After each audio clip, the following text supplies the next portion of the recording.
Hello, and welcome to our channel. In today's video, we'll provide you with a full guide on how to open links externally in Telegram. By following these steps, you can easily configure Telegram to open links in your preferred external browser. Let's get started. Step 1.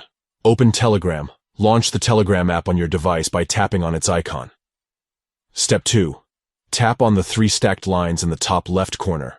Look for the 3 horizontal lines arranged vertically, usually located in the top left corner of the screen. Tap on them to open the main menu. Step 3. Tap on Settings. Within the main menu, locate and tap on the Settings option. This will take you to the Telegram settings page.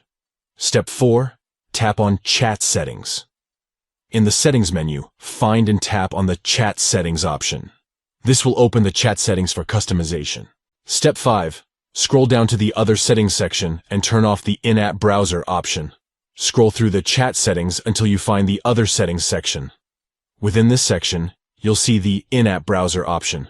Simply toggle it off to disable the in-app browser and open links externally. By following these simple steps, you can ensure that links in Telegram are opened in your preferred external browser, offering you a seamless browsing experience. Configuring Telegram to open links externally allows you to enjoy all the features and functionality of your preferred browser, while accessing web content shared within the app. We hope this comprehensive guide has been helpful in showing you how to open links externally in Telegram. If you found this video informative, please consider giving it a thumbs up and subscribing to our channel for more helpful tutorials. Thank you for watching. We appreciate your support. If you have any questions or need further assistance, feel free to leave a comment below. Enjoy browsing links externally in Telegram